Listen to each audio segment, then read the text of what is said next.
Hello all, and thank you for joining me today for this free training all about increasing inquiries to show rounds.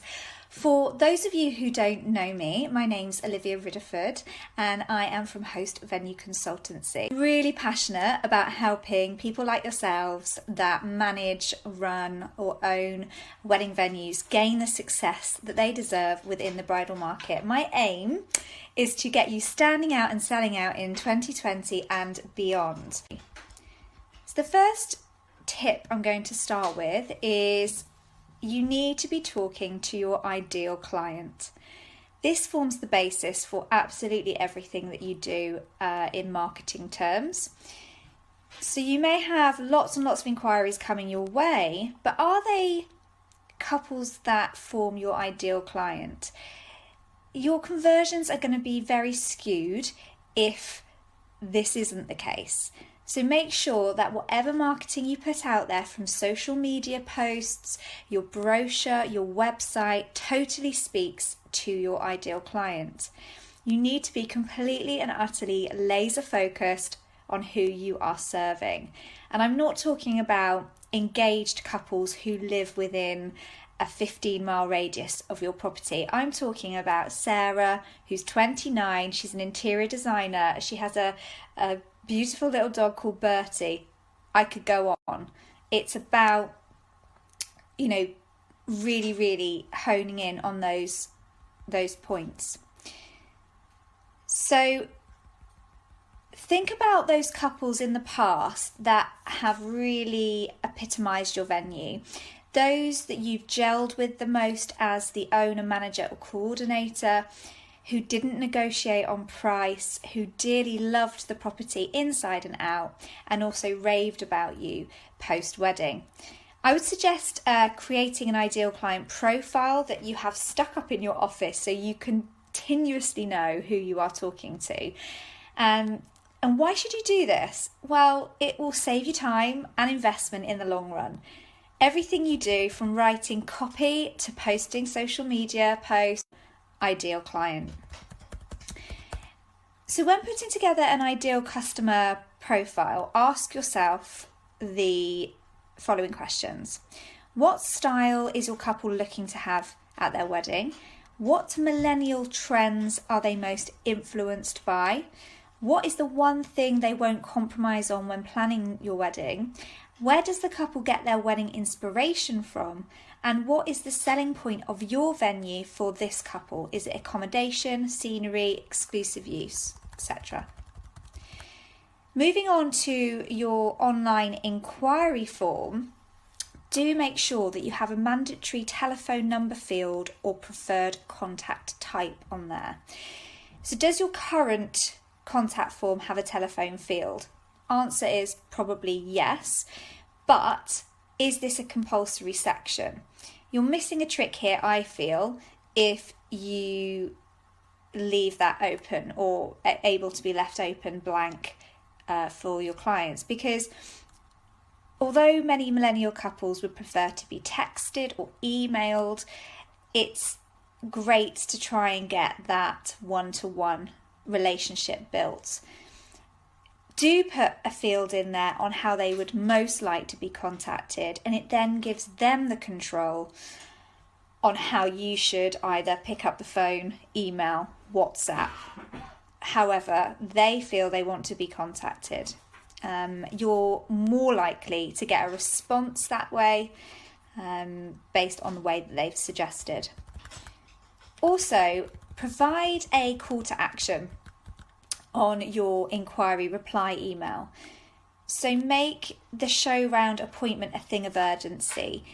Yes, you want to respond with a lovely email explaining what you do with all the information that they require, and I would very much say get this automated. It's maybe what will get you that viewing that you really, really need and want. Use a booking system or have a diary with your availability at the ready. Make it really easy for couples to book a viewing. Link the button in your email, as I said, and On your website, again, you need to have several of these as a call to action. And link it to an online booking system, whether that's your own in-house CRM system or whether you use something like Event Temple or Calendly, which will take them through to a portal where they can select a date and a time which links to your diaries. It automatically gets booked in. This saves you time. It saves them time. They can do it at a click of a button, and it means your conversion rate to getting a show round is going to be much higher because it can be done in an instant when they're on the train, when they're at home, when they're at work, in their lunch break. It's just going to make things a lot easier. If you don't have a system like that, don't worry. Make sure you have a diary or an Excel spreadsheet with everybody's availability. Go through sort of a fortnightly in advance. Who's available when can you actually put show rounds on when you haven't got weddings and events, and set those times early on so you know where you stand. And you need to be doing that for the whole of January, really, for this engagement season, all the way up to the end of Feb, and any time that you do show rounds throughout the year, but especially during the engagement season. Okay.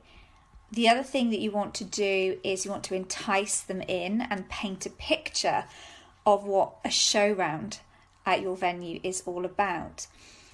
During the winter months, do you provide a cosy and warm log fire? Do you offer homemade cakes, biscuits, a glass of fizz on arrival, or a cocktail to celebrate their engagement?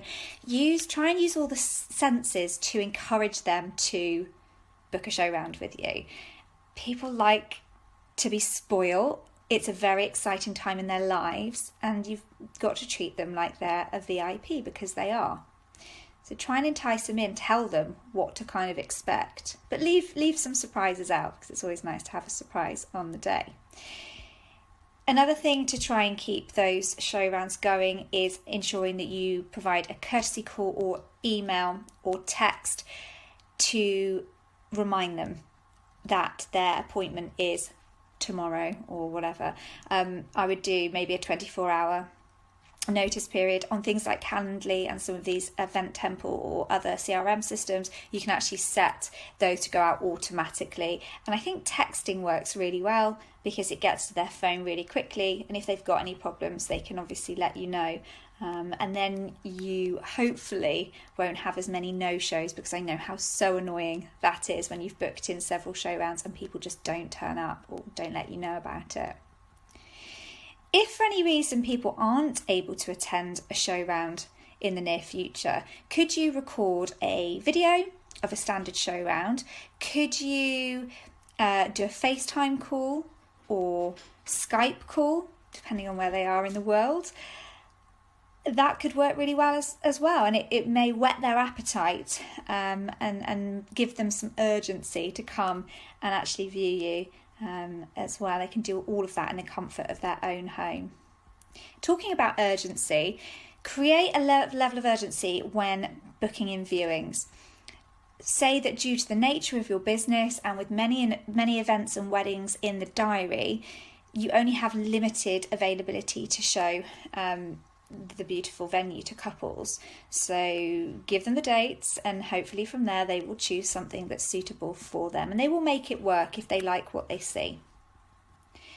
And then on to social media. Do an Insta story telling your followers around on the day that you have some slots available. Do a Facebook Live. You never know who's going to be watching and wanting to see you. So they're my top tips. Sorry if the Wi-Fi was going in and out there. Hopefully you got most of what I was trying to say. That's a wrap for tonight. I hope that has helped. I hope that's given you some ideas on what you need to be doing to ensure that you get that inquiry to show round rate up really high, especially during this imperative engagement season. If you've got any questions or whatsoever, please let me know. I will be very, very happy to answer them.